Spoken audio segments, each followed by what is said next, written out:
Hello भाई सबको, good morning, good evening, good afternoon, आप जब भी ये वीडियो देख रहे हो। ठीक है, चलो तो हम आज अपना एमसीक्यू शुरू करते हैं भाई। इंटीग्रल कैलकुलस का बीएससी सेकंड सेमेस्टर का सिलेबस है हमारा। ठीक है, यहाँ पर हम सिर्फ एमसीक्यू कवर करेंगे, बाकी हमने बैच में सब कुछ कवर कर रखा है। बैच में सेमेस्टर 2 की अगर मैं बात करूँ, है ना, थोड़ा इस चीज़ को आप ध्यान से समझ लो। सेमेस्टर 2 की अगर मैं बात करूँ, सेम 2 की, तो सेम 2 में आपके दो मेजर पेपर है। दो मेजर पेपर है, कौन सा? एक तो इंटीग्रल कैलकुलस और दूसरा पेपर कौन सा है भाई आपका? ज्योमेट्री वाला। ठीक है, ज्योमेट्री बोल दो या एनालिटिकल ज्योमेट्री बोल दो। ठीक है, इंटीग्रल कैलकुलस के अंदर हमारी 4 यूनिट है। इंटीग्रल कैलकुलस के अंदर हमारी 4 यूनिट है। हम यहाँ पे यूनिट 1 के एमसीक्यू करेंगे। ठीक है, हम यहाँ पे यूनिट 1 के एमसीक्यू करेंगे और फिर ज्योमेट्री के भी एमसीक्यू धीरे धीरे करेंगे, सबके एमसीक्यू करेंगे धीरे धीरे। भाई एमसीक्यू करने में एक बात है कि हम यहाँ पे कॉन्सेप्ट का डिस्कशन थोड़ा सा कम करेंगे, सिर्फ एमसीक्यू और क्वेश्चन बेस्ड हमारी जो अप्रोच होगी वो ज़्यादा रहेगी। अगर आपको थोड़ा डिटेल में समझना है कैसे क्वेश्चन करते हैं, क्या मतलब है इंटीग्रल कैलकुलस का, एक्चुअल मीनिंग क्या है, वो सारी चीज़ें देखनी है तो आपको बैच में आना पड़ेगा। बैच में आने के बाद हमारे पास एक्स्ट्रा प्रैक्टिस ओरिएंटेड सेशन भी होंगे। ठीक है, आपके लिए personalize practice oriented session, doubt session, वो सब कुछ होगा बैच में। यहाँ पे सिर्फ हमारा ये एमसीक्यू का डिस्कशन है। ठीक है, जो कि आपके सेमेस्टर में हेल्प करेगा। अब देखो बैच में आने का तरीका क्या है, आपको कुछ नहीं करना है, प्ले स्टोर पे जाना है, एलयू अपडेट टाइप करना है, आपको इस तरीके का एप्लीकेशन दिख जाएगा। एलयू अपडेट टाइप करने के बाद क्या दिखेगा आपको? इस तरीके का एप्लीकेशन दिख जाएगा। आगे बात समझ में? प्ले स्टोर पे डाउनलोड करना है। डाउनलोड करने के बाद आप वहां पे क्या करोगे? फोन नंबर डालोगे अपना, फोन नंबर, व्हाट्सएप या ईमेल आईडी, जैसे भी लॉगिन करना होगा आप लॉगिन कर लेना। लॉगिन करते ही आपके सामने ये पेज खुल जाएगा। लॉगिन करते ही आपके सामने ये पेज खुल जाएगा बीएससी वाला। ठीक है, लॉगिन करते ही आपके सामने ये पेज खुल जाएगा। जैसे आप इस बटन पे क्लिक करोगे, इस बटन पे क्लिक करने के बाद एक बार मैं आपको थोड़ा और सही तरीके से दिखाया था। इस बटन पे क्लिक करने के बाद आपके सामने ये सारे कोर्सेज खुल के आ जाएंगे। इस कोर्स में आपको जाना है BSc semester 2 all in one करके, देखो यहाँ पे एक स्टिकर बना हुआ है ना, थम्स अप मारता हुआ, है ना, ऑल द बेस्ट कहता हुआ। इस पे क्लिक करना है आपको। इस पे क्लिक करने के बाद आपको यहाँ पे कंटेंट पे मैं दिखा देता, हमने यहाँ पे सब कुछ कवर कर रखा है। ठीक है, मैथमेटिक्स वाले सेक्शन पे हम आ जाएंगे। हमारे पास इंटीग्रल कैलकुलस में देखो ध्यान से, हैंड रिटन नोट सारे चैप्टर के, MCQ question bank, mock test. ठीक है, यूनिट 1, यूनिट 2। ठीक है, हमारे पास hand written note, unit 1, unit 2, question bank. ठीक है, बाकी सारी चीज़ें दिखाया था, यूनिट 3, यूनिट 4। ठीक है, ये सब हमारे पास अवेलेबल है। ठीक है, यूनिट 3, यूनिट 4, स्ट्रैटेजी वीडियो, कैसे इसको देखना है, ये सब हमारे पास अवेलेबल है। एक बार मैं आपको यूनिट 1, यूनिट 2 कुछ खोल के भी दिखाया था। जैसे हमारे पास ये यूनिट 3 थी, यूनिट 3 में ये सारे वीडियो आप आराम से देख सकते। ठीक है, ये सारे वीडियो आप आराम से एक्सेस कर सकते। और फिर उसके बाद आप यहाँ से कंटेंट पे, ठीक है, बाकी इसी तरीके से हमारा ज्योमेट्री का भी है। मैथमेटिक्स के अंदर हमारा सेकेंड यूनिट जो है वो ज्योमेट्री का भी है, ज्योमेट्री में भी है। इनफैक्ट हमारे पास माइनर पेपर भी है। ठीक है, मैथ्स माइनर का भी पेपर है, वो भी आप देख सकते और उधर से भी आप सारे यूनिट कवर कर सकते और अपने परसेंटेज बढ़िया बना सकते। भाई मेरी बात ध्यान समझना, भाई सबसे अच्छा जो मौका होता है बीएससी में वो इवेंट सेमेस्टर ही होता है। भाई ध्यान रखना, इवेंट सेमेस्टर में बहुत मार्क्स आते हैं। ठीक है, इवेंट सेमेस्टर में बहुत मार्क्स सकते हैं, आप 90-95% तक स्कोर कर सकते हैं। मिनिमम मेहनत के साथ अगर आपको स्कोर करना है, भाई आप 2 रात वाले हो, 3 रात वाले हो, पढ़ाई लिखाई करने वाले, ये बैच आपके लिए बहुत हेल्पफुल है। ठीक है, इस बैच में प्रैक्टिस सेशन अटेंड करो, वो सारी चीज़ें बहुत हेल्पफुल है। भाई बढ़िया काम करने वाले हो, मैथ्स में तो कुछ बढ़िया करना चाहते हैं, एमएससी करना चाहते हैं, रिसर्च एरिया में जाना चाहते हो, तो भी ये आपके लिए बहुत हेल्पफुल है। सारे वीडियो लेक्चर देखो, डेडिकेटेड डाउट सेशन होंगे, प्रैक्टिस सेशन डेडिकेटेड होंगे, वो सब कुछ आपको मिलेगा। ठीक है, अच्छा अगली बात, ठीक है, सारे सेमेस्टर के हमने कवर कर रखे हैं, हर एक कोर्सेज के। तो भाई हम तो खैर, हमको बीएससी से मतलब है क्योंकि ये ऑडियंस तो बीएससी वाली है। बाकी सेमेस्टर के भी कोर्सेज हैं यार, है ना, बाकी एलयू का सामान सब इधर ही मिलेगा, बाकी तो आप कहीं भी सर्च कर लो, मिलने वाला है नहीं। ठीक है, एलयू का जितना भी सामान है सब इधर ही मिलने वाला है। ठीक है, क्योंकि हमारी पूरी टीम मिलके बनाया है। भाई 28 फेब तक 25% ऑफ का ऑफर है। 28 फेब तक 25% ऑफ का ऑफर है। आप जल्दी आओगे, फायदे में भी रहोगे, सस्ता भी मिलेगा बैच और आप आराम से पढ़ोगे भी। जितना जल्दी आप शुरू करोगे उतना कम आपको जोर लगाना पड़ेगा, उतना आप आराम से घूमोगे, है ना। मेरे ख्याल से आपके बीएससी में टोटल 6 सब्जेक्ट होते हैं, है ना, माइनर प्रोजेक्ट और एक माइनर प्रोजेक्ट बोल रहा हूँ, वो एक को करिकुलर मिला के। ठीक है, 6 सब्जेक्ट होते हैं। जब पेपर आएगा तो मैथमेटिक्स अगर आप एलयू अपडेट से कर लोगे, ठीक है, और बाकी सारे सब्जेक्ट एलयू अपडेट से कर लोगे, तो एक जो पेपर आपका वीक रहेगा उसके लिए आपको टाइम मिलेगा, आपका आराम से 90 बनेगा। ठीक है। यहाँ 90% बनाओ भाई इवन में, इवन में 90% बनाओ, ऑड में मौज करो, आपका परसेंटेज अपने आप 75 बनेगा। 75% मतलब आप एक इज्जतदार आदमी हो। 75 से नीचे हो तो मतलब ठीक है, मतलब आपने पढ़ाई की है, बस बाकी पढ़ाई का कुछ नहीं पता, ठीक है। तो ये सब भाई था कोर्स वोर्स का पूरा लफड़ा, है ना। अब हम फोकस करते हैं अपना इधर प्रॉब्लम सेशन पे। आगे बात समझ में? तो भाई कोर्स अगर आपने नहीं खरीदा है, आप जिस टाइप के भी हो, हर टाइप का सामान हमारे पास है। अगर आप सिर्फ पास होने वाले आदमी हो, सिर्फ पास होना चाहते, बैक हटवाना चाहते, तो भी आओ। मार्क्स लाना चाहते तो भी बहुत अच्छी बात है, तब आपको मार्क्स मिलेंगे। एमएससी वगैरह आगे करना चाहते, मैथमेटिक्स को सही में समझना चाहते, फील करना चाहते, तो भी इधर आओ। वो बच्चे को तो सबसे ज्यादा हेल्प मिलेगी जो एमएससी या फिर आगे रिसर्च करना चाहता है, आगे मैथमेटिक्स पढ़ना चाहता है, उसको सबसे ज्यादा हेल्प मिलेगी। बाकी सभी तरीके का सामान हमारे पास अवेलेबल है। आप जिस टाइप की डिमांड करोगे उस टाइप का सामान मिलेगा। एक रात पढ़ के पास होने वाला डिमांड करोगे, एक रात पढ़ के पास होने वाला मिलेगा। आगे बात समझ में? ठीक है। तो फटाफट से देर मत करो, ज्यादा मत सोचो, बैच एनरोल करो, पढ़ाई शुरू करो, है ना। जिस टाइप के भी आप हो, पास होना चाहते तो बैच एनरोल करके छोड़ दो, फायदा मिलेगा यार, बाद में महंगा खरीदोगे, ठीक है। देना तो पैसा है ही, चाहे आज दो चाहे कल दो। चलो, तो अब थोड़ा मैं यूनिट 1, हम इधर यूनिट 1 पूरा कवर करने वाले, ठीक है। मेरी कोशिश पूरी रहेगी कि यार देखो डिटेल में कवर करूं, लेकिन फिर भी भाई एक मिनिमम टाइम में 1 घंटे के अंदर इतनी डेप्थ कवर नहीं हो सकती है, लेकिन फिर भी मैं हल्का सा कोशिश करूंगा कि बैकग्राउंड का आइडिया आपको इसी वीडियो में दे दूं, कि यूनिट 1 में आपको ज्यादा मेहनत ना करनी पड़े, ठीक है। तो जो रट्टा वट्टा मारने वाले हैं उनके लिए तो भाई मौज है ही है, लेकिन बाकी जो थोड़ा ठीक से पढ़ने वाले हैं उनको भी थोड़ा अच्छी बात समझ में आने वाली है, ठीक है। तो देखो यूनिट 1 में हमारा सिलेबस देख लो, मैंने डिटेल सिलेबस टॉपिक वाइज कर लिया, और पूरे एमसीक्यू जो मैं कराऊंगा इधर टॉपिक वाइज कराऊंगा, हर एक टॉपिक से कराऊंगा। और इतना भी गारंटी है, मैं बता दे रहा हूं, एक यूनिट से हमारे पास, अब इंटीग्रल कैलकुलस की पहली यूनिट जो है उससे हमारे पास टोटल 15 to 20 एमसीक्यू आते हैं। 15 to 20 एमसीक्यू आते हैं। जो 15 से 20 एमसीक्यू आते हैं बिल्कुल डेफिनेशन बेस्ड, 15 से 20 एमसीक्यू आते हैं। 15 से 20 एमसीक्यू में आपको कह सकते हो 10 एमसीक्यू बिल्कुल डेफिनेशन बेस्ड इधर ही से आपको छपते हुए दिखेंगे। 10 एमसीक्यू आपको 100% इस वीडियो से छपते हुए दिखेंगे, ठीक है। तो इस वजह से यूनिट 1 का अपना खुद का इंपॉर्टेंस है, सबसे कम जोर लगता है इसमें, ठीक है, क्योंकि डेफिनेशन वाली चीजें ज्यादा है। थोड़ा हम थ्योरेटिकल बात ज्यादा करेंगे इधर, हिस्टोरिकल बात, इंटीग्रेशन कहां से शुरू हुआ और किसने किसने शुरू किया, वैसी थोड़ी चीजें ज्यादा है। तो हमारा डेफिनेट इंटीग्रल का पहले डेफिनेशन है कि हम डेफिनेट इंटीग्रल को लिमिट ऑफ सम की तरह समझ सकते हैं। फिर उसके बाद रीमान आए थे, रीमान ने क्या बताया, क्या इस इंटीग्रल का मतलब क्या होता है, इंटीग्रल का मतलब हम क्या ढूंढना चाह रहे हैं, ये चीज। उसके बाद फिर यहां से इंटीग्रेबिलिटी का हमने क्या किया, एक कंडीशन दिया कि कोई फंक्शन कब हम इंटीग्रेट कर सकते हैं, कब हम इंटीग्रेट नहीं कर सकते, इसकी हमने बात की। फिर हमारा आता है जो fundamental theorem of integral calculus, ये वाली चीजें जो है ये मॉडर्न मैथमेटिक्स है, ये मॉडर्न वर्ल्ड में आज के जमाने में ये वाला इंटीग्रेशन चलता है, ठीक है। आज के जमाने में ये वाला डायरेक्ट इंटीग्रेशन चलता है। बाकी हम ये वाली चीजें थोड़ा थ्योरेटिकल बैकग्राउंड से बात करेंगे, और ये वाली चीज तो आपने 12th में भी पढ़ रखी होगी अपने, अगर आपको याद होगा तो। नहीं भी याद हो तो कोई बात नहीं, हम रिवाइज करा देंगे, कोशिश पूरी करूंगा पूरा रिवाइज कराओ, लेकिन फिर भी भाई छोटे से टाइम में इतना कवर हो सकता नहीं है। चलो तो शुरू करते हैं भाई, ठीक है। तो सबसे पहला हमारा टॉपिक था ना रीमान इंटीग्रल्स, सबसे पहला हमारा टॉपिक था ना रीमान इंटीग्रल्स। ये दोनों एक ही चीजें हैं, इसको हम करते हैं, ठीक है, इसको हम करते हैं। चलो तो हल्का सा मैं आपको थ्योरी बता देता, ठीक है, रीमान इंटीग्रल की हल्का सा थ्योरी बता देता। भाई देखो इंटीग्रेशन की जो थ्योरी है ना वो बहुत पुरानी है, लोग जब से डिफरेंशिएशन नहीं करते थे ना तब से इंटीग्रेशन करते थे, ठीक है। ऐसा नहीं है न्यूटन ही पहला आदमी नहीं था जिसने इंटीग्रेशन की बात की थी, न्यूटन से पहले भी लोगों ने इंटीग्रेशन की बात की थी। थोड़ा न्यूटन और लेबनिज ने मिलके हमारे जैसे बेवकूफ लोगों के लिए, हमारे जैसे बेवकूफ लोगों की बात मतलब मैथमेटिशियन से हटके बात कर रहा, ठीक है, जो बढ़िया ऊपर के लेवल के मैथमेटिशियंस है, हमारे जैसे बेवकूफ लोगों के लिए आइडिया थोड़ा सा जनरलाइज किया और डेवलप किया ताकि हम जैसे लोग कैलकुलेट कर पाए।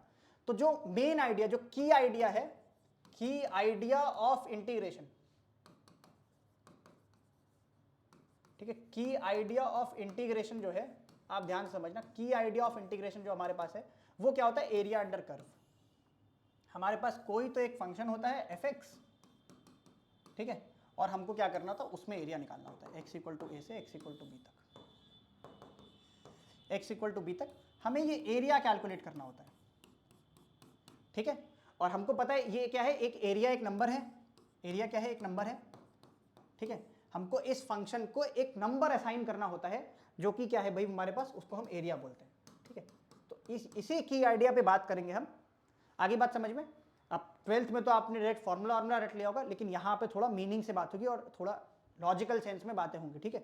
तो सबसे पहले देखो सबसे पहले न्यूटन और लेबनिज का आइडिया समझाया था भाई, न्यूटन लेबनिज का आइडिया इंटीग्रेशन निकालने का क्या था, ठीक है। उसके बाद रीमान के आइडिया पे आते हैं।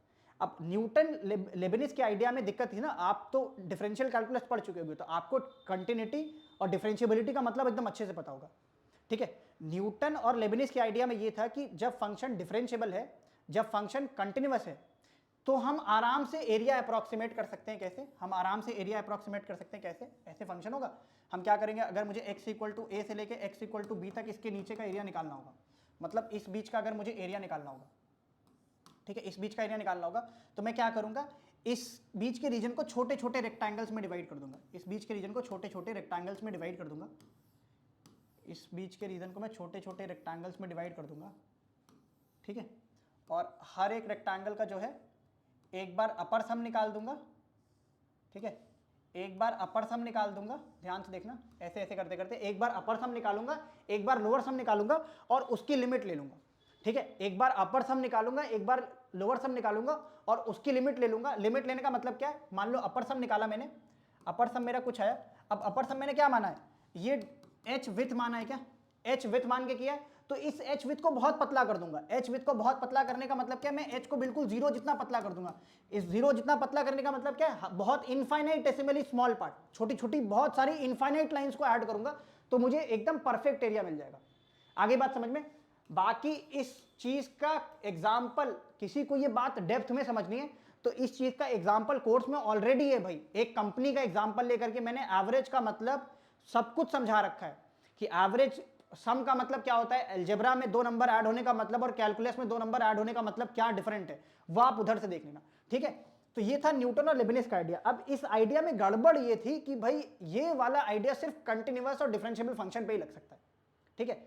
इस आइडिया से हम सिर्फ उन्हीं फंक्शन का एरिया निकाल सकते हैं जो कंटिन्यूअस है और डिफरेंशिएबल है, ठीक है। मान लो अगर मेरे पास कोई ऐसा फंक्शन है जो बिल्कुल कंटिन्यूअस नहीं है, सबको पता है कंटिन्यूटी का मतलब, अब फिर अगर इधर एरिया निकालना हो तब इधर रेक्टेंगल कहां ड्रॉ करोगे भाई, कौन सा रेक्टेंगल ड्रॉ करोगे, फंक्शन इतना खतरनाक तरीके से डिसकंटिन्यूअस है। जैसे आप सब लोगों ने है ना डिरिचलेट फंक्शन पढ़ा होगा, ठीक है। डिरिचलेट फंक्शन क्या होता है भाई, डिरिचलेट फंक्शन क्या होता है भाई कि x जो फंक्शन होता है वो वैल्यू जीरो लेता है वैल्यू कब, जब x रैशनल है, जब x रैशनल है, और 1 वैल्यू कब लेता है, जब x इरैशनल है, ठीक है। इस तरीके का फंक्शन होता है, उसको डिरिचलेट फंक्शन बोलते हैं। अब आप खुद सोचो, किसी भी 2 इंटरवल में मैं छोटे से छोटा इंटरवल ले लूं, हमेशा उसमें रैशनल इरैशनल दोनों आएगा, तो ये फंक्शन खतरनाक तरीके से कौन सा है, डिसकंटिन्यूअस है क्या, ठीक है। लेकिन इसका एरिया निकालने का भी मेथड क्या किया रीमान ने बताया, समझ में।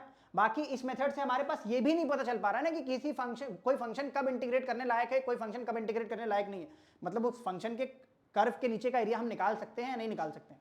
आगे बात समझ में। तो ये वाला आइडिया थोड़ा सा दिक्कत वाला था। तो अब रीमान है, समझना आप ध्यान से, अब रीमान है, ठीक है। अब रीमान भाई है, ठीक है, रीमान इंटीग्रेशन, उन्होंने क्या किया, इंटीग्रेशन को थोड़ा फॉर्मल तरीके से डिफाइन किया। उन्होंने क्या किया, इंटीग्रेशन को थोड़ा फॉर्मल तरीके से डिफाइन किया, ठीक है। एक बार मैं आपको समझा भी देता कैसे। रीमान है, उन्होंने इंटीग्रेशन को थोड़ा फॉर्मल तरीके से डिफाइन किया। उन्होंने क्या बोला कि पहले तो मुझे वैसे वाले फंक्शन दो जो बाउंडेड है। उन्होंने पहली कंडीशन क्या बोली, मुझे वैसे वाले फंक्शन दो, fx मुझे वैसे वाले दो जो बाउंडेड है, ठीक है, बाउंडेड है। बाउंडेड होने का मतलब क्या, बाउंडेड है on x belongs to a b, किसी भी एक इंटरवल पे वो बाउंडेड है।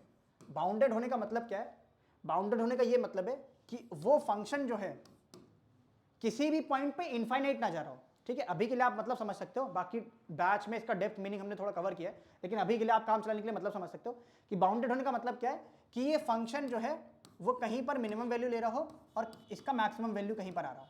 मतलब ये फंक्शन इंटरवल ए बी में से कहीं पर भी इनफाइनाइट ना जाए, कहीं भी फंक्शन ये इनफाइनाइट ना जाए, ऐसा ना हो। tan x का ग्राफ जैसे आपने सबने देखा होगा, अगर आप पढ़ के आए हो भाई तो आपने tan x का ग्राफ देखा होगा भाई, 0 से पाए के बीच में tan x का ग्राफ बाउंडेड नहीं है।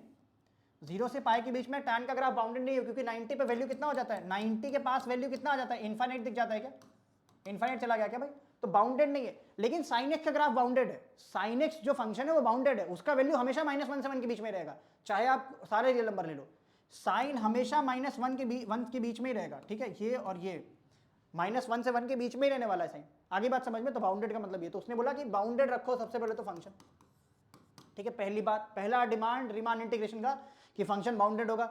बाउंडेड फंक्शन नहीं है, रीमान के पास कोई जवाब नहीं, ठीक है। हम और उसके आगे फिर देखेंगे थ्योरी, इंटीग्रल कैलकुलस में भी आगे का पार्ट है, समझ में।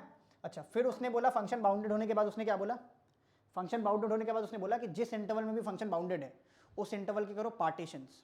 उसने क्या बोला, जिस इंटरवल में भी फंक्शन बाउंडेड है उस इंटरवल का करो पार्टीशन, ठीक है। अब आप थोड़ा ध्यान से देखना कितना आइडिया सिमिलर है, हमने वहां पे सब कुछ डिस्कस किया। इन्होंने भी क्या किया, ए से बी तक एरिया निकालना था, छोटी छोटी लाइन ड्रॉ की, लास्ट में इन जो विड्थ थी इनको जीरो किया, मतलब कैसे ले रहे हैं, इनफाइनाइट ले रहे हैं, इस ए से बी तक का पार्टीशन ही तो कर रहे हैं, इस ए से बी तक का पार्टीशन ही तो कर रहे हैं। तो रीमान ने क्या किया, थोड़ा एब्स्ट्रैक्ट तरीके से दिया, एब्स्ट्रैक्ट तरीके से मतलब क्या, मैथमेटिकल डेफिनेशन दिया, ठीक है। उसने क्या बोला कि हमारे पास एक इंटरवल है ए से बी, उसका करो आप पार्टीशन, ठीक है, उसका करो आप क्या, पार्टीशन, ठीक है। पार्टीशन का मतलब क्या है, देखना आप ध्यान से, जैसे फॉर एग्जांपल हमारे पास कोई एक इंटरवल है 1 से 2, 1 से 2 को उसने बोला तोड़ो, 1 से 2 को कैसे तोड़ेंगे भाई, 1.1, 1.2, 1.3 डॉट डॉट डॉट, ठीक है, 2.9, कितने पार्ट में ब्रेक कर दिया, 1.1, 1.2, 1.3। अब पार्टीशन को वो ऐसे लिख रहा है, पार्टीशन भी कैसा कर रहा है, ध्यान से समझना भाई सब लोग, तभी एमसीक्यू कर पाओगे आप, ठीक है। पार्टीशन भी कैसे कर रहा है, मैं पूरी कोशिश कर रहा है कि आपको इतने छोटे से टाइम में सब समझा दूं, ठीक है। पार्टीशन भी कैसे कर रहा है भाई, वो पार्टीशन करके भी उसको लिख कैसे रहा है, ऑर्डर्ड सेट में लिख रहा है। ऑर्डर्ड सेट में, ऑर्डर्ड सेट का मतलब क्या है, पहला एलिमेंट और दूसरे एलिमेंट का पोजीशन चेंज नहीं होना चाहिए, ठीक है। तो एक बात आती है भाई ऑर्डर्ड सेट, पार्टीशन करके भी वो लिख रहा है भाई ऑर्डर्ड सेट, ठीक है। ऑर्डर्ड सेट का मतलब क्या, जैसे आपको पता है अगर मेरे पास सेट ए है तो सेट ए को मैं अगर सेट ए में ए बी सी आ रहा है तो सेट ए ये भी है भाई, बी ए सी भी है, कोई फर्क नहीं पड़ता है। सेट ए जो है वो सी ए बी भी है, कोई फर्क नहीं पड़ता है, ठीक है। कोई भी सेट लिखो आप सेट में, क्योंकि ऑर्डर इंपॉर्टेंट नहीं है ना। लेकिन उसने बोला नहीं नहीं भाई पार्टीशन करना है, ऑर्डर्ड सेट लिखो। ऑर्डर्ड सेट का लॉजिक है ना भाई हमारे पास, क्यों बोल रहे हैं कि 1, 1.1, 1.2 डॉट डॉट डॉट डॉट 2.9, 2.9 1.9 होगा, एक मिनट इसको सही कर दिया, 1.9, ठीक है, 1.9 और 2, ठीक है। उसने क्या लिखा, उसने बोला कि ये सेट क्या है, ऑर्डर्ड है। ऑर्डर्ड मतलब इसमें से एक नंबर को भी आगे पीछे हम नहीं कर सकते। अब इस सेट का मतलब क्या है, हमने क्या किए, इस 1 से 2 के टोटल इतने पार्टीशन कर दिए। कौन कौन से पार्टीशन है भाई, अब देखो 1 से 2 को मैंने कितने में तोड़ दिया, 1 से 1.1 में, फिर उसके बाद यूनियन 1.1 से 1.2 में तोड़ दिया, यूनियन 1.2 से 1.3 में तोड़ दिया, ठीक है, union dot dot dot dot, ठीक है, यूनियन 1.9 से 2 में तोड़ दिया, है ना। तो इतना मैंने आपको समझा दिया भाई कि इसका मैंने क्या किया, पार्टीशन किया है, ठीक है। तो रीमान ऐसे बोलते हैं भाई कि हमारे पास कोई भी एक इंटरवल ए से बी है, उसके आप करो पार्टीशन। पार्टीशन कैसे करो, सच डैट कि ए जो हमारा है x नॉट, x नॉट क्या है हमारा a, फिर उसके बाद आप करो x1 दूसरा पार्टीशन, तीसरा xn -1, फिर उसके बाद करो xn इक्वल टू b। मैंने कितने पार्टीशन किए भाई, इसके n पार्टीशन किए, ठीक है। इसके कितने पार्टीशन किए, n पार्टीशन किए, ठीक है। इन सभी में n पार्टीशन आपने कर दिया। अच्छा, पार्टीशन सेट का करना आ गया, किसी भी इंटरवल का पार्टीशन कैसे करेंगे, ठीक है। ये सब डेफिनेशन है भाई, रीमान इंटीग्रेशन करने में इन डेफिनेशन का यूज है कि आपको पार्टीशन करना पड़ेगा, ठीक है। पार्टीशन करने के बाद उस भाई ने बोला कि अब पार्टीशन करने के बाद मैं यहां पर 2 तरीके के सम निकालूंगा। जैसे integration as a limit of sum में न्यूटन लेबनिज वाले मेथड ने क्या किया था भाई, ठीक है, न्यूटन और लेबनिज भाई ने क्या किया था कि उन्होंने क्या किया था, अपर सम निकाला और लोअर सम निकाला, रेक्टेंगल्स के एरिया का अपर सम और लोअर सम। वैसे ही रीमान बता रहे हैं कि हमारे पास पहले आप निकालो एलपीएफ, ठीक है, आप लोअर रीमान सम, इसको क्या बोलते भाई, लोअर रीमान सम, ठीक है। एलपीएफ को क्या बोलते भाई, लोअर रीमान सम। अब इसका मतलब मैं आपको बता देता हूं, देखना भाई ध्यान से, इसका मतलब आप समझ लेना। इसका मतलब क्या है, लोअर, एल का मतलब लोअर रीमान सम, पी मतलब इस फंक्शन का, जो भी हमारे पास फंक्शन है, ठीक है, और इस पार्टीशन का, है ना, अलग अलग पार्टीशन का अलग अलग लोअर रीमान सम आ सकता है। मैं सिर्फ इस पार्टीशन की बात कर रहा, कोई और पार्टीशन होगा तो उसका सम अलग आएगा। उसने कैसे बोला भाई कि कैसे इसको निकालो, सिग्मा करो, ठीक है, और i इक्वल टू 1 से लेकर के n तक जाओ, क्योंकि n पार्टीशन है हमारे पास, M I into delta x i, ठीक है, एम आई इंटू डेल्टा एक्स आई। अब डेल्टा एक्स आई क्या होता है भाई, लेंथ ऑफ इंटरवल। ध्यान से देखना भाई, डेल्टा एक्स आई क्या होता है भाई, length of interval, length of interval, ठीक है। डेल्टा एक्स आई क्या होता है भाई हमारे पास, लेंथ ऑफ इंटरवल होता है। आगे बात समझ में, डेल्टा एक्स आई हमारे पास क्या होता है भाई, लेंथ ऑफ इंटरवल। जैसे फॉर एग्जांपल हमारे पास 1 to 2 एक इंटरवल है, तो इसका लेंथ कितना होगा 2 - 1, आराम से दिखिए होगा इसका लेंथ ऑफ इंटरवल कितना होगा 2 - 1 1, ठीक है। तो इसी तरीके से मैं क्या कर रहा हूं, हर एक पार्टीशन पे हर एक पार्टीशन का लेंथ और इंटू एम आई, जहां पे एम आई क्या है भाई, एम आई क्या है भाई, infimum, infimum over interval x i, ठीक है, इन्फिमम, इन्फिमम, ठीक है, over interval, interval x i -1 से एक्स आई, ठीक है। अलग अलग पार्ट में ब्रेक किया ना, ए से लेके x1 तक के बीच में जो मिनिमम वैल्यू है m1 मान लेते हैं, फिर इसके बीच में मिनिमम वैल्यू मान लेते हैं x2, ये सब।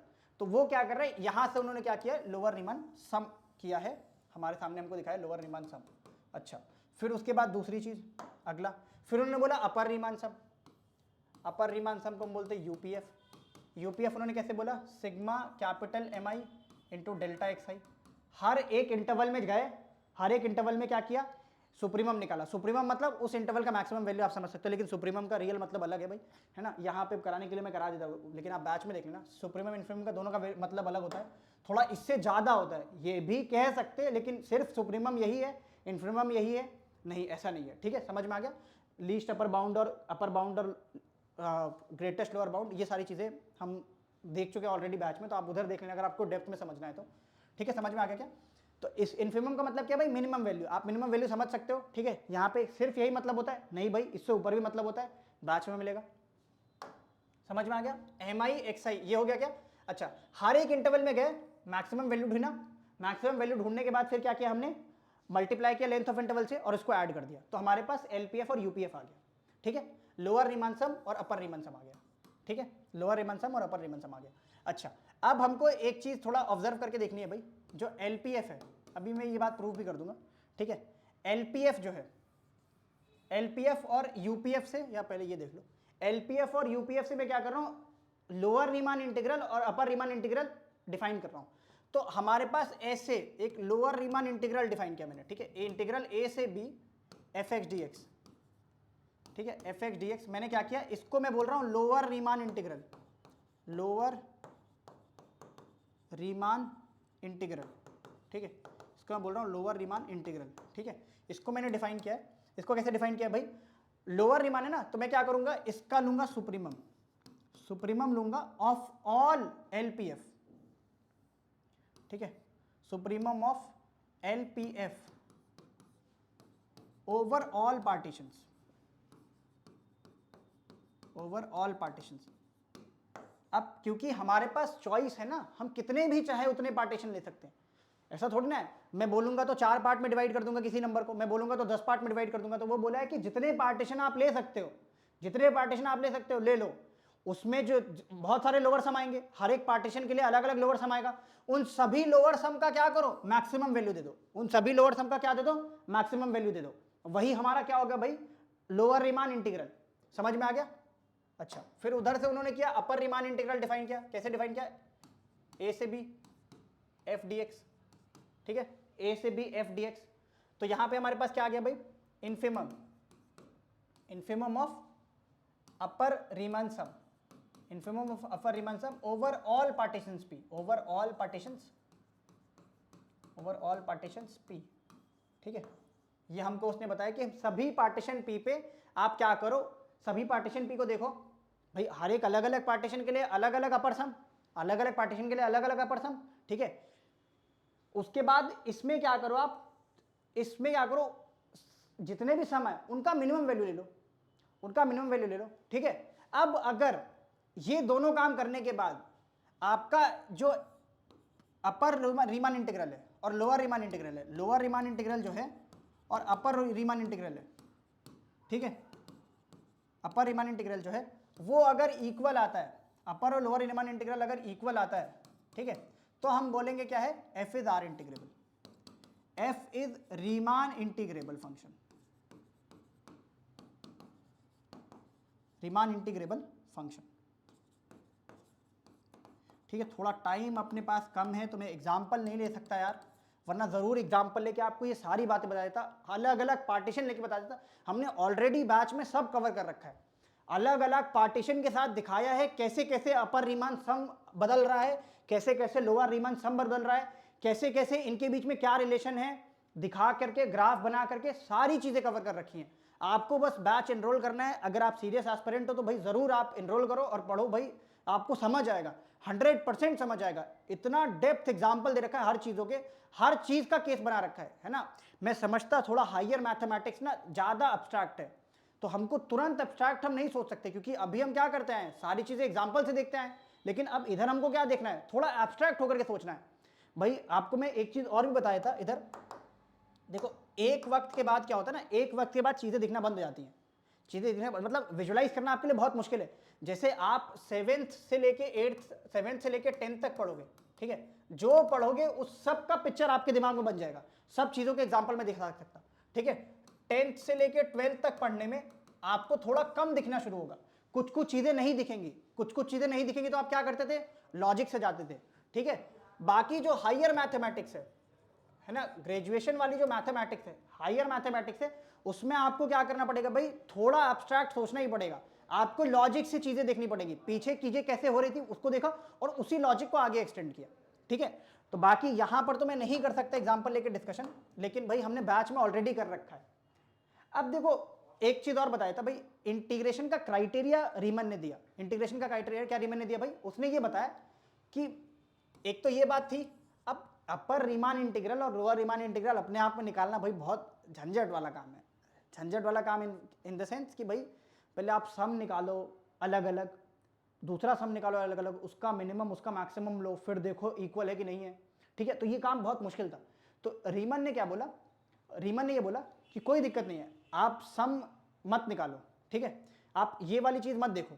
अगर आप ये भी देख लो तो सिर्फ आप ये जानना चाहते हो कि फंक्शन इंटीग्रेबल है कि नहीं है। अगर फंक्शन इंटीग्रेबल है तब तो आप इसका वैल्यू आपको निकालना पड़ेगा, लेकिन अगर फंक्शन इंटीग्रेबल नहीं है, सिर्फ आप ये देखना चाहते हो कि इंटीग्रेबल है या नहीं है, तो आप क्या करो, आप यूपीएफ निकाल दो, अपर रीमान सम निकाल दो, उसको सब्ट्रैक्ट कर दो लोअर रीमान सम से, ठीक है, और उन दोनों का डिफरेंस क्या हो जाएगा, बहुत एक छोटे नंबर से इक्वल हो जाएगा, ठीक है, बहुत छोटे नंबर के बराबर हो जाएगा, उससे कम हो जाएगा, ठीक है, लेस देन एप्सिलॉन।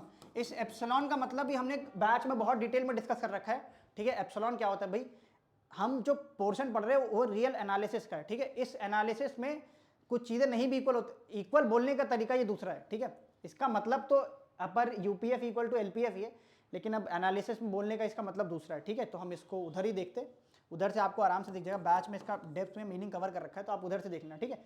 तो ये था हमारा इंटीग्रेबिलिटी का क्राइटेरिया कि कोई फंक्शन इंटीग्रेबल है या नहीं है। कौन बताएगा भैया, आप यूपीएफ निकाल दो, आप एलपीएफ निकाल दो, अगर यूपीएफ और एलपीएफ का जो डिफरेंस है वो बहुत छोटे नंबर से भी कम आ रहा है, एप्सिलॉन क्या है यहाँ पे, वेरी स्मॉल क्वांटिटी, एप्सिलॉन क्या है भाई, वेरी स्मॉल क्वांटिटी, उससे भी अगर कम आ रहा है, ठीक है, तो फंक्शन क्या है भाई, रीमान इंटीग्रेबल है। समझ में आ गया। बाकी और भी रिजल्ट है, धीरे धीरे क्वेश्चंस करेंगे तो देखेंगे, ठीक है। फिलहाल बेसिक थ्योरी यही थी, ताकि आप कम से कम अब एमसीक्यू में कुछ पढ़ना लिखना तो समझ आए, वरना तो पढ़ना लिखना भी समझ नहीं आएगा अगर ये बात नहीं बताता मैं, तो फिर आप रट्टा मारते। चलो कर लेते भाई डिस्कशन अब, है ना। तो हमारा फर्स्ट क्वेश्चन है, आई होप विजिबल होगा सब कुछ, हाँ ठीक है भाई विजिबल है, ठीक है। तो क्या बता रखा है, विथ रिस्पेक्ट टू क्या बता रखा है हमको इन्होंने, with respect to Riemann integration which of the following is the correct partition of interval. कौन सा पार्टीशन ए से बी तक का करेक्ट है, कौन सा पार्टीशन ए से बी तक का करेक्ट है। अब देखो अगर ए से बी तक का पार्टीशन किया है उन्होंने, तो पहला पार्टीशन जो है वो ए से शुरू होगा और आखिरी पार्टीशन बी पे खत्म होगा। ऑब्वियस ही बात है भाई। आप क्या करो, हमारे पास यहाँ ए है, हमारे पास यहाँ बी है, इसी के तो टुकड़े किए हैं अलग अलग, तो पहला टुकड़ा ए से शुरू होगा, दूसरा टुकड़ा बी से शुरू होगा ना, दूसरा पार्ट जो है जो वो बी से शुरू होगा ना, बी पे खत्म होगा ना। तो वैसे कर लो भाई, दिख रहा है क्या, ये शायद नहीं दिख रहा है, कोई और वाला यूज करता, ब्लैक यूज करता, चलो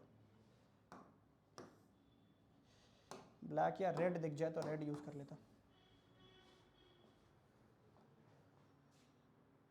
हाँ रेड दिख तो रहा है, चलो ठीक है, मतलब समझ में आ गया। तो पहला जो पार्ट है वो क्या होगा, ए से शुरू होगा, और दूसरा पार्ट क्या होगा, बी पे शुरू होगा। अब देख लो भाई, ए वाला पार्ट और बी वाला पार्ट देख लो भाई ध्यान से, ये पार्टीशन ए से शुरू, ए से शुरू, ए से शुरू, ठीक है, सारे पार्टीशन ए से शुरू है। ये कहाँ खत्म है भाई, 2a पे खत्म है, नहीं हो सकता। b-1 पे खत्म है, नहीं हो सकता। तुम b पे खत्म हो, हाँ तुम हो सकते हो, बिल्कुल ये करेक्ट है पार्टीशन। क्लोज इंटरवल ए से बी का पार्टीशन क्या होगा, ऑल ऑफ दिस, तो हो नहीं सकता, दो गलत हो गए। तो समझ में आ गया। ए बी का पार्टीशन क्या है, वो ये है, नेक्स्ट क्वेश्चन करते हैं। चलो क्या बता रखा है भाई, विच of the following is correct representation of n partitions of interval 0 1।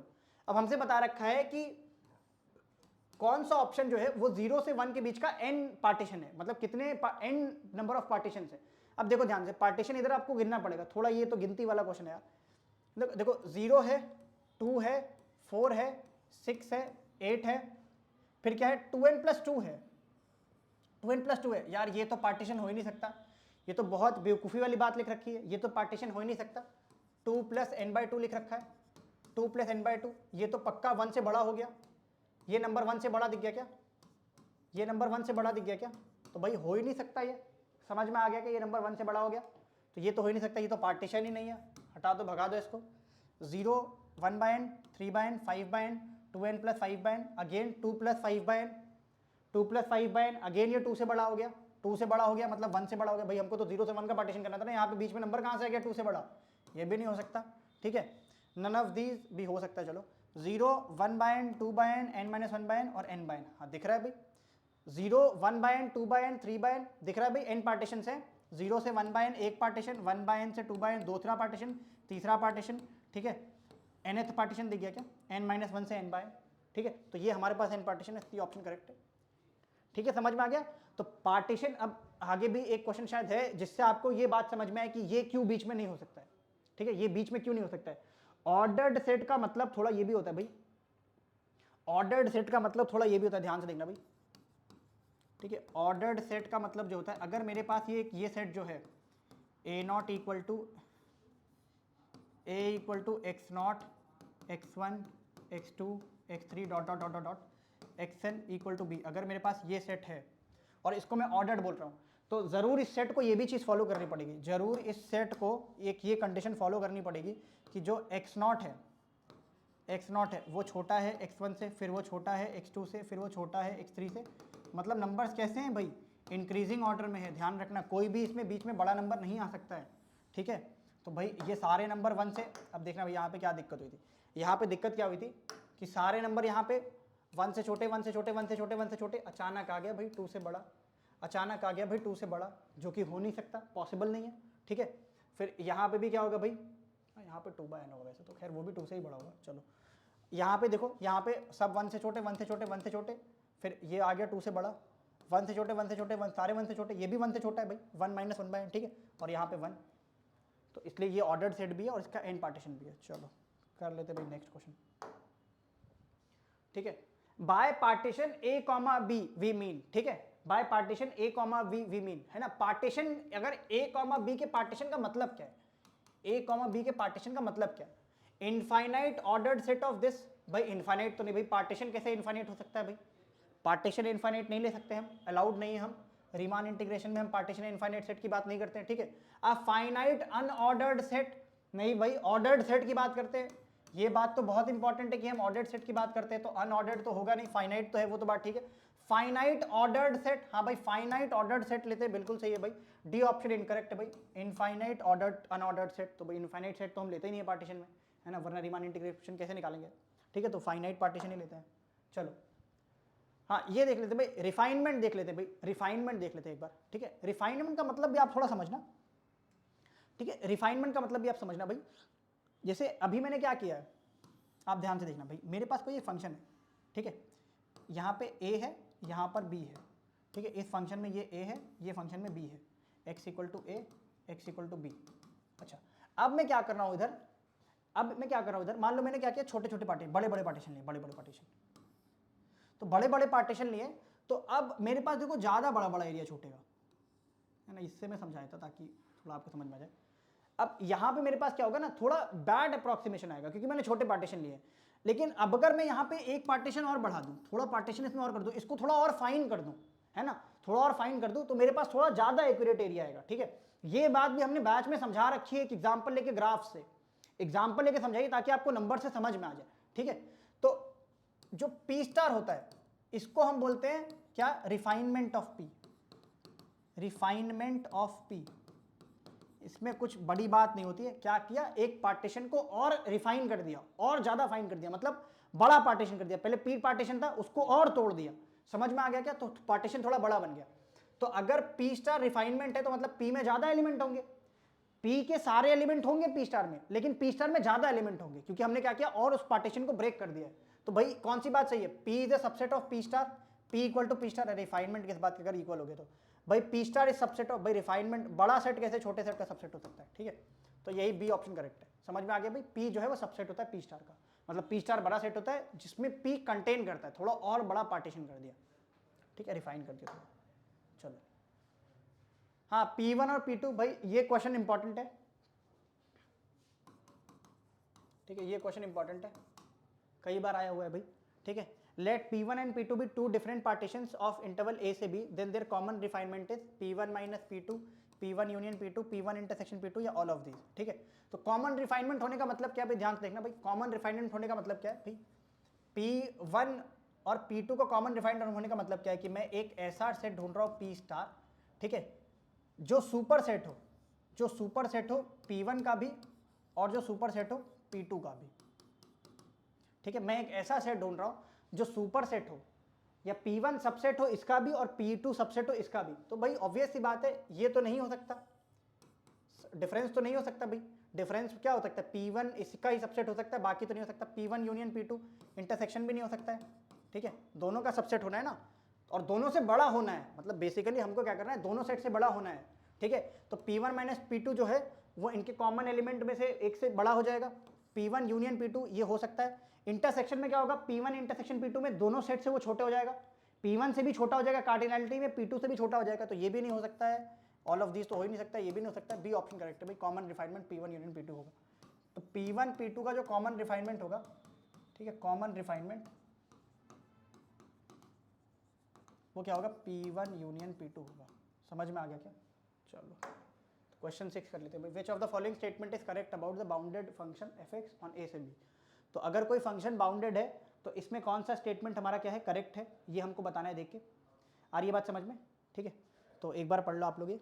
तो ये भी क्वेश्चन वैसे बहुत डिफिकल्ट तो है नहीं, तो हमसे बता रखा है अगर कोई फंक्शन बाउंडेड है तो ज़रूर m और m एग्जिस्ट करेंगे सच डैट कि जो स्मॉल m है ना, ये स्मॉल m लिखा है, small m is less than fx is greater then ये, है ना। ये बात तो बिल्कुल सही लग रही है भाई। बाउंडेड फंक्शन की कंडीशन यही थी कि अगर कोई फंक्शन बाउंडेड है तो ज़रूर कोई एक मिनिमम वैल्यू से वो क्या होगा, बड़ा होगा, और मैक्सिमम वैल्यू से वो छोटा होगा, है ना। वो फंक्शन इनफाइनाइट नहीं जा सकता। लेकिन इस केस में देखो फंक्शन इनफाइनाइट चला गया क्या, m से बड़ा है, कितना बड़ा है, कितना ही बड़ा हो सकता है, इनफाइनाइट चला गया। फंक्शन माइनस इनफाइनाइट चला गया क्या भाई, m से छोटा है, m या m से छोटा है तो कितना भी छोटा हो सकता है, ठीक है। तो ये भी गलत है, ठीक है। अच्छा फिर ये भी गलत है, देख लिया हमने, both B and C, both B and C, अरे बोथ कैसे हो सकता है, वो गलत ही है, ए वाला ऑप्शन सही है। चलो ये वाला करो भाई, ठीक है, ध्यान से देखो ये वाला। तो इसमें क्या बता रखा है भाई, हमारे पास m दे रखा है, m हमको दे रखा है infimum of fx from interval a से b, मतलब m क्या है, मिनिमम वैल्यू है, m क्या है, मिनिमम वैल्यू है इस फंक्शन का इंटरवल a से b के बीच में। अच्छा अब एक पार्टीशन है p जो कि x0 x1 xn से लेकर b तक है। अच्छा mi जो है इसी पार्टीशन का एक इंटरवल है, इसी सेट का एक पार्टीशन है, इसका एक पार्टीशन है, ठीक है, और उसका मिनिमम वैल्यू ये है। तो हमको ये बताना है भाई। तो ये बात भी हमने थोड़ा डेप्थ में कवर कर रखी है। इस बात को आप ऐसे समझ सकते हो कि देखो जब हमारे पास बड़ा सेट है भाई, ये क्या है, x a से b क्या है, बड़ा सेट है, xi से xi माइनस 1 से xi तक, ये सेट क्या है, ये सेट बड़ा है, ये सेट क्या है, छोटा है, ये सेट क्या है, बड़ा है, ये सेट क्या है, छोटा है। तो अगर आप ध्यान से देखो, अब मुझे क्या करना है, मिनिमम वैल्यू ढूंढना है। तो आप खुद सोचो, बड़े सेट में अगर मैं ढूंढने जाऊंगा तो मुझे सबसे छोटा बच्चा मिल जाएगा। फॉर एग्जाम्पल अगर मैं किसी बच्चे की हाइट की बात करूं, ठीक है, एक स्कूल की बात करूं, अगर मैं किसी एक क्लास में सबसे छोटी हाइट वाले बच्चे को ढूंढूं तो मुझे कितनी मिलेगी, 5.5 इंच मान लो मिल गई हाइट सबसे छोटी। लेकिन अगर मैं किसी क्लास को छोड़ के पूरे स्कूल में चला जाऊं सबसे छोटी हाइट ढूंढने, मिल जाएगी भी प्री नर्सरी की, ठीक है। तो अगर मैं बड़े सेट में ढूंढूंगा, बड़े सेट में मैं ढूंढूंगा कि मिनिमम वैल्यू, बड़े सेट में मिनिमम वैल्यू ढूंढूंगा तो वो मिनिमम वैल्यू जरूर क्या होगी, सबसे छोटी होगी जो छोटे सेट में ढूंढूंगा। मतलब mi जो होगा छोटे सेट वाला मिनिमम वैल्यू वो जरूर बड़ा या इक्वल होगा m से, m वाला छोटा होगा। जो बड़े सेट में मिनिमम वैल्यू ढूंढूंगा वो जरूर सबसे छोटा होगा, और उससे जो थोड़ा सा छोटा सेट ढूंढूंगा उसमें मिनिमम वैल्यू ढूंढूंगा तो वो हो सकता है कि उससे बड़ा हो। हो सकता है उसके इक्वल हो, बड़ा तो 100% होगा, हो सकता है उसके इक्वल हो, ठीक है। तो m i is greater than equal to m, तो हमारे पास ये ऑप्शन तो है नहीं, ये गलत है। इक्वल की कोई गारंटी नहीं है, बी ऑप्शन सही है। इक्वल हो भी सकता है लेकिन उसकी कोई गारंटी नहीं है। समझ में आ गया क्या? चलो ठीक, समझा दिया, बाकी तो एग्जाम्पल से बताया ही हमने, और उधर देख लेना आप। चलो एम, फिर वही सेम क्वेश्चन सुप्रीमम के लिए, वही सेम क्वेश्चन हमारे पास क्या है सुप्रीमम के लिए, ठीक है। वही सेम क्वेश्चन हमारे पास क्या है सुप्रीमम के लिए। अब सुप्रीमम के लिए सेम क्वेश्चन हमने किया, एफ एक्स क्या हमारा ए से बी, पी पार्टीशन है भाई फिर से, और हम क्या कर रहे हैं वापस से एक पार्टीशन पे मैक्सिमम वैल्यू ढूंढ रहे हैं, एक पार्टीशन पे मैक्सिमम वैल्यू ढूंढ रहे हैं। आप फिर इसको इसी एग्जांपल सोचो, सबसे बड़ी हाइट का अगर बच्चा मैं पूरे स्कूल में ढूंढूं, सबसे बड़ी हाइट का सबसे बड़ा बच्चा अगर मैं पूरे स्कूल में ढूंढूं बच्चा सबसे बड़ी हाइट का, मिल जाएगा मुझे सबसे बड़ा बच्चा, ठीक है। तो इसका मतलब क्या हो जाएगा, एम जो होगा पूरे स्कूल में बड़ा आएगा, ठीक है। और वही अगर मैं छोटी सी क्लास में सबसे बड़ी हाइट ढूंढूं तो हो सकता है मुझे छोटी मिले, हो सकता है मुझे क्या मिले, सबसे बड़ी हाइट उतनी ना मिले जितनी पूरे स्कूल में मिल जाएगी। तो एम दिख गया क्या, हमेशा एम या एम आई से बड़ा होगा, एम दिख गया क्या, एम आई से बड़ा होगा। तो भाई देख लो भाई, एम जो है वो बड़ा है या इक्वल है एम आई से, एम जो है वो बड़ा है या इक्वल है एम आई से। बी ऑप्शन दिख गया क्या, बी ऑप्शन दिख गया क्या आपको, ये करेक्ट है, ये इनकरेक्ट है, इक्वल होने की कोई गारंटी नहीं है, नन ऑफ दिस हो नहीं सकता क्योंकि एक सही हो गया। चलो उसके बाद 9th करते भाई, ए से बी हमारे पास एक फंक्शन है बाउंडेड फंक्शन, ठीक है। हमारे पास एक पार्टीशन है पी और हमको बताना है कि क्या होगा यहाँ पर, ठीक है, हमको यहाँ पर बताना है। तो ये भी बिल्कुल डायरेक्ट रिजल्ट जो क्लास में समझाया हुआ है उस पर डायरेक्ट क्वेश्चन है, ये भी इंपॉर्टेंट मार्क कर लो आप लोग, ठीक है, ये भी आप लोग इंपॉर्टेंट मार्क कर लो, ठीक है। अब देखो ध्यान से भाई, है ना, बाउंडेड फंक्शन है और ये m और m ध्यान से देखना भाई, m ये मिनिमम वैल्यू है, कैपिटल M और स्मॉल m मिनिमम वैल्यू, ठीक है। कैपिटल M जो है वो मिनिमम वैल्यू है of function, minimum of function, और कैपिटल M जो है वो maximum of function, max of function, ठीक है, मैक्सिमम ऑफ फंक्शन, ठीक है। अब ध्यान से देखना, क्योंकि हम क्या कर रहे हैं यहाँ पर, है ना, ये बात हम ऑलरेडी डिस्कस कर चुके हैं, समझा चुके हैं, लेकिन फिर भी हम क्या कर रहे हैं यहाँ पर कि मैक्सिमम वैल्यू है फंक्शन का, उसको देख रहे हैं। अब फंक्शन के पार्टीशन करो, जोड़ते जाओ, फंक्शन के पार्टीशन करो, जोड़ते जाओ, हमको क्या मिलेगा, और फाइनर एरिया मिलता जाएगा ना, और एक्यूरेट एरिया की तरफ हम जाएंगे जितना हम फंक्शन को पार्टीशन करके एरिया लेंगे। ये एरिया कैसा है भाई, बिल्कुल बड़ा सा रेक्टेंगल बना के। इस बात को आप ऐसे समझ सकते हो, जैसे आप समझना ध्यान से, हमारे पास एक ग्राफ है फंक्शन का, x इक्वल टू ए ये है और x इक्वल टू बी ये है, ठीक है। अब ये वाला एरिया हमने निकाल लिया है,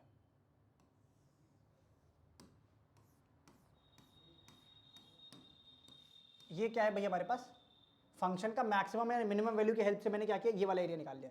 देखना, ये फंक्शन की मैक्सिमम वैल्यू की हेल्प से निकाला, ये क्या है मेरे पास, m of b minus a, ठीक है, m ऑफ b माइनस ए। एक मेरे पास फंक्शन ये है, ठीक है, ध्यान से देखना, एक मेरे पास फंक्शन ये है, x इक्वल टू ए ये है, x इक्वल टू बी ये है ना। आप ग्राफ से भाई क्लास में बिल्कुल डेप्थ में मैंने कवर कर रखा है इसको, और ये मैंने एरिया जो ये वाला जो एरिया है वो फंक्शन की मिनिमम वैल्यू की हेल्प से निकाल रखा है, m इंटू बी माइनस ए। तो एक रेक्टेंगल ही तो बन रहा है, यहाँ से यहाँ तक का लेंथ कितना है, b, मिनिमम वैल्यू कितना आ रहा है फंक्शन का इसमें भाई, क्योंकि यहाँ पे कितना मिनिमम वैल्यू ये वाला आ रहा है, तो b minus a into m, small m into b minus a, ठीक है, small m into b minus a, ठीक है।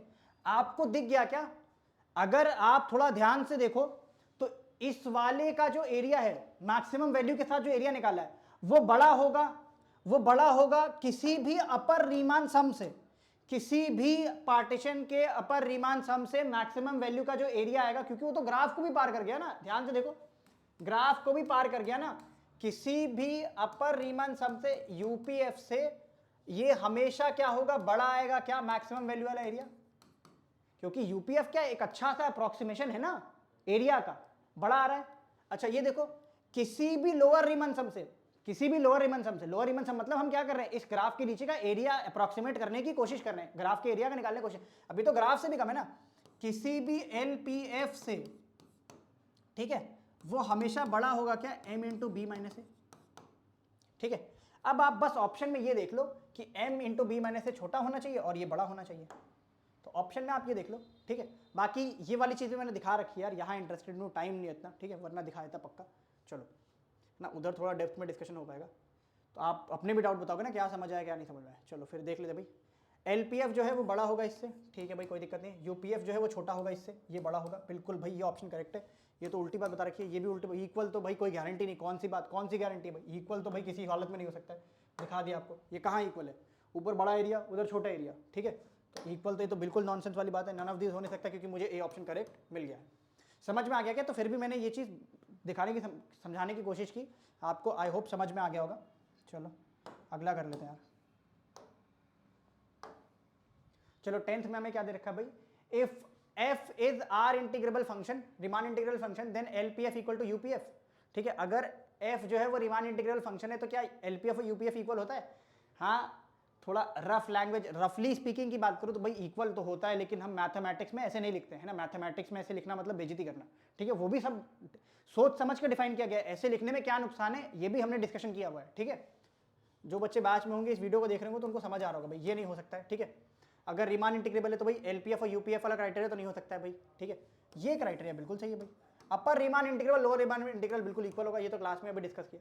अगर कोई फंक्शन रीमान इंटीग्रेबल है तो उसका अपर रीमान इंटीग्रेबल और लोअर रीमान इंटीग्रल जो होगा वो इक्वल होगा, बिल्कुल। ये तो जनरल केस है, खैर ये तो हो नहीं सकता, और ये भी नहीं हो सकता, हटाओ, ठीक है। ये तो हमेशा होगा, मतलब रीमान इंटीग्रेबल हो या ना हो ये हमेशा होगा, ठीक है। और ये तो हो भी सकता है, नहीं भी हो सकता। चलो चलो क्या बता रखा है भाई, f is from A to B and R, ठीक है, is bounded and Riemann integrable function, ठीक है। और हमसे क्या बता रखा है भाई कि रीमान इंटीग्रेबल है, उन्होंने बोल दिया भाई कि तो हम रीमान इंटीग्रेबल हैं। अच्छा, अगर रीमान इंटीग्रेबल फंक्शन है तो इसका मतलब क्या होगा, मैंने बताया था UPF LPF क्या होगा, छोटे से कम होगा भाई। रीमान इंटीग्रेबल फंक्शन देखने का तरीका क्या है, कोई फंक्शन इंटीग्रेबल है या नहीं इंटीग्रेबल है, उसका शॉर्टकट मेथड क्या है भाई, रीमान वाली अगर हम कंडीशन लगाएं तो वो तो इंटीग्रल फाइंड आउट करने के लिए था, लेकिन हम इंटीग्रेट कर सकते या नहीं कर सकते वो बात कब पता चलेगी, आप अपर रीमान सम और लोअर रीमान सम का डिफरेंस ले लो। अगर कोई बहुत छोटे नंबर से छोटा आ रहा है, वो एप्सिलॉन से छोटा आ रहा है, तो इसका मतलब क्या है, रीमान इंटीग्रेबल है, ठीक है। ये क्वेश्चन भी गलत, ये वाला भी ऑप्शन गलत है, ये ऑप्शन भी गलत है, ये भी ऑप्शन गलत है, आप सब देख सकते हैं। चलो तो f हमारा A से B है, R is bounded and monotonic function है।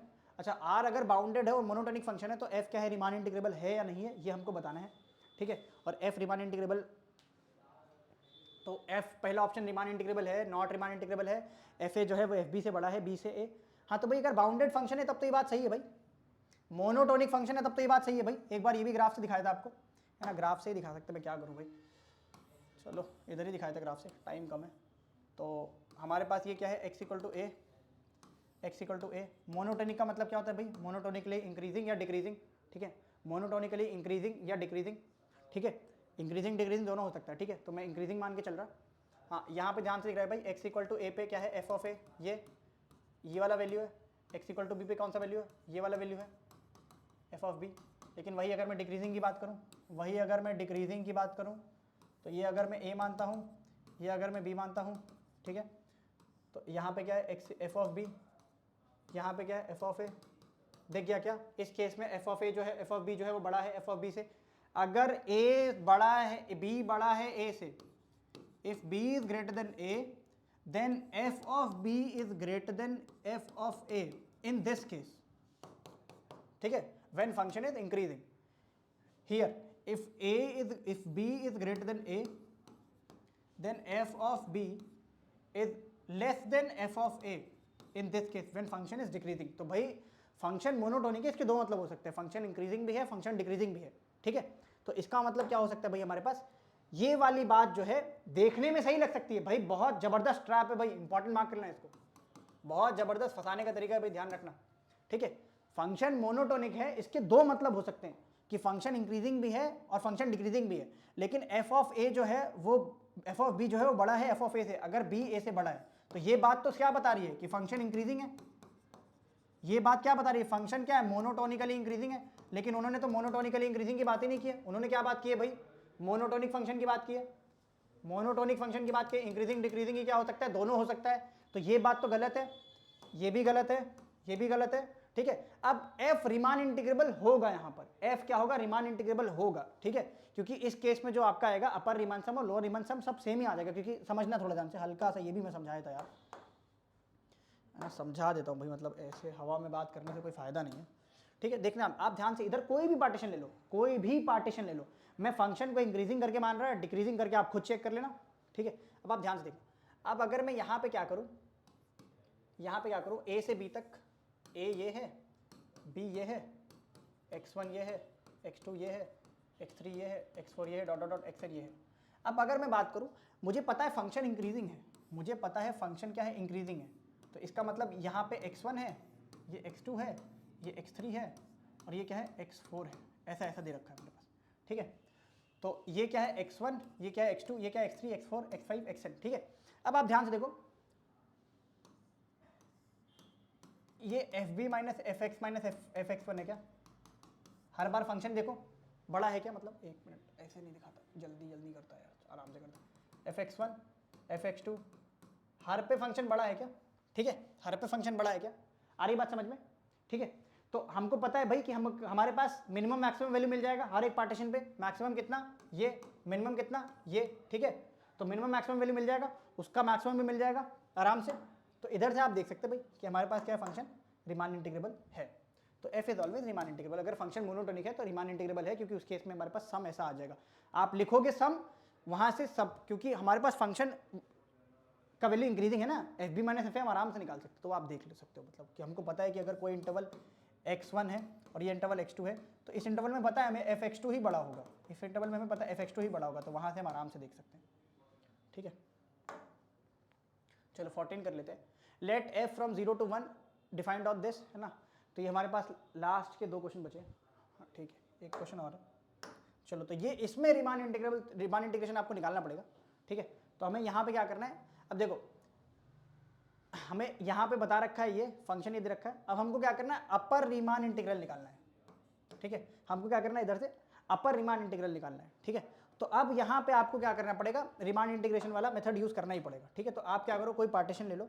ठीक है, मैं हल्का सा आपको हिंट दे देता, कोई भी आप पार्टीशन ले लो। ठीक है, कोई भी आप पार्टीशन ले लो। अब देखो यहाँ पे क्योंकि बहुत खतरनाक तरीके से डिसकंटिन्यूअस दे रखा है ना, या फिर मैं वो दिखाया था आपको पहले, लोअर वाला। हाँ, लोअर का भी दे रखा था ना। आइए, सबसे पहले लोअर दिखाया था, अपर आप आराम से देख लेना। ठीक है, लोअर दिखाया था। अब लोअर रीमान इंटीग्रेशन करने के लिए भाई मैंने क्या किया, सबसे पहले इसका पार्टीशन ले लिया। सबसे पहले इसका पार्टीशन ले लिया। पार्टीशन भी कैसे उधर लिया जाए वो मैंने बताया था, 0।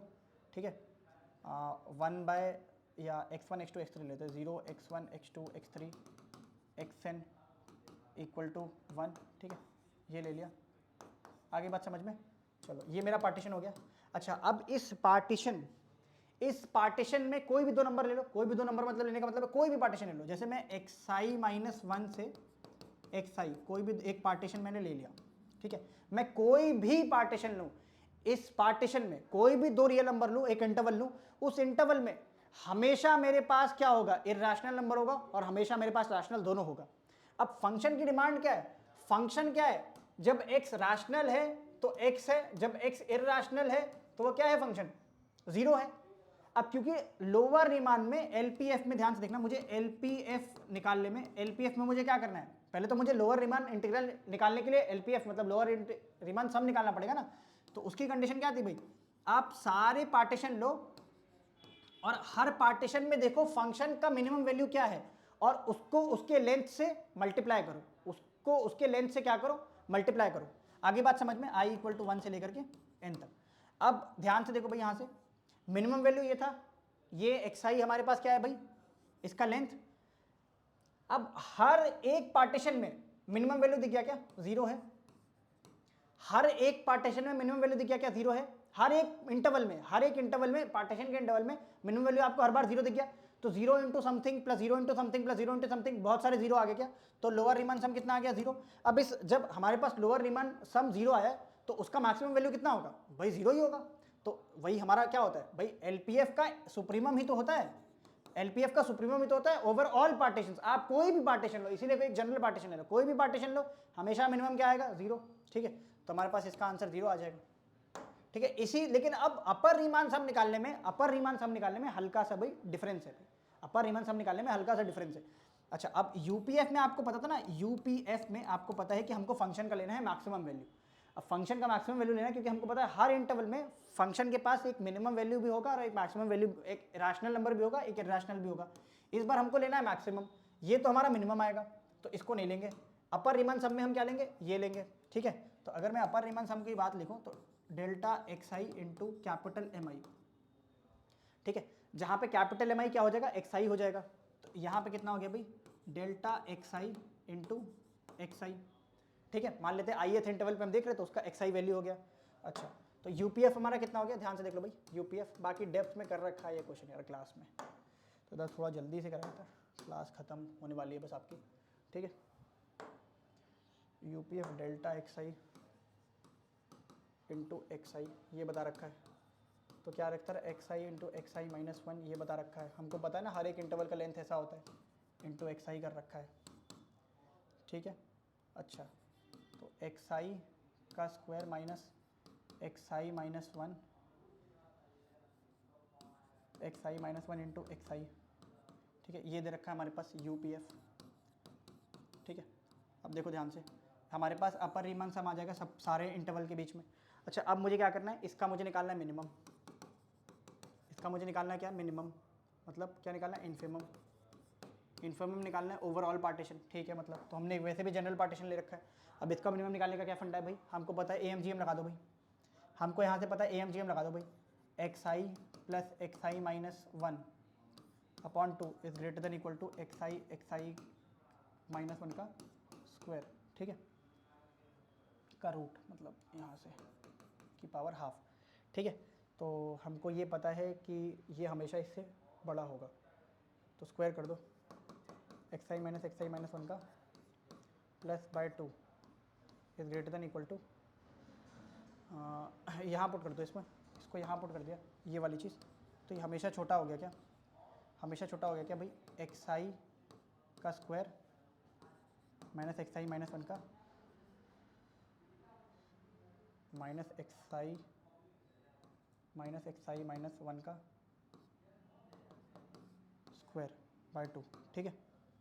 तो आप सॉल्व करोगे तो ये आपको हमेशा हाफ से कम दिख जाएगा, यूपीएफ ओवरऑल पार्टीशन हमेशा आपको हाफ से कम दिख जाएगा। अगर यूपीएफ ओवरऑल पार्टीशन हाफ से कम है तो इसका मिनिमम वैल्यू मतलब हाफ से बड़ा दिख जाएगा, मतलब basically wait wait wait wait wait ये हल्का सा बड़ा है, उधर बड़ा दे रखा है ना, ये चीज़ उधर बड़ी दे रखी है ना, तो ये बड़ी वाली चीज़ उधर शिफ्ट कर देंगे, ठीक है, मल्टीप्लाई, तो हाफ से बड़ा दिख जाएगा क्या, इसका मिनिमम वैल्यू यूपीएफ का हाफ दिख गया क्या, यूपीएफ का हाफ दिख गया क्या, यूपीएफ का वैल्यू आपको हाफ दिख गया। अच्छा, अगर यूपीएफ का वैल्यू आपको हाफ दिख गया तो हाफ दिखने से हाफ है क्या ऑप्शन में, हाँ भैया हाफ है ऑप्शन में, हाफ। तो भाई अगर सिर्फ हमको पता है यूपीएफ का मिनिमम वैल्यू हमको चाहिए था, वही हमारा अपर रीमान इंटीग्रल है भाई, हाफ आ गया ये, ठीक है। तो ये ऑप्शन हमारा करेक्ट है।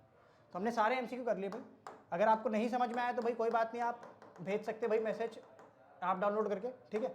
बाकी डेप्थ में समझना है और थोड़ी अच्छी सी चीज़ें और थोड़ा अच्छा डिस्कशन अगर करना चाहते हैं आप, तो आप ऐप पे आ सकते हैं, उधर बढ़िया डिस्कशन होगा, ठीक है। बाकी फिलहाल आपका काम तो हो गया, इतने से भी काम तो ठीक ठाक चल गया, रीमान इंटीग्रेशन हमारा खत्म हो गया, बाकी हम अगले टॉपिक करेंगे, ठीक है। अगली क्लास में हम अगले टॉपिक करेंगे भाई, ठीक है, अगली क्लास में हम अगले टॉपिक करेंगे। हमने ये खत्म कर लिया रीमान इंटीग्रेशन और डेफिनेट इंटीग्रल का सम, बाकी हमारे ये 3 टॉपिक बचे, अगली क्लास में हम करेंगे इसको, ठीक है। चलो मिलते हैं भाई आपसे फिर, ओके, बाय बाय भाई सबको।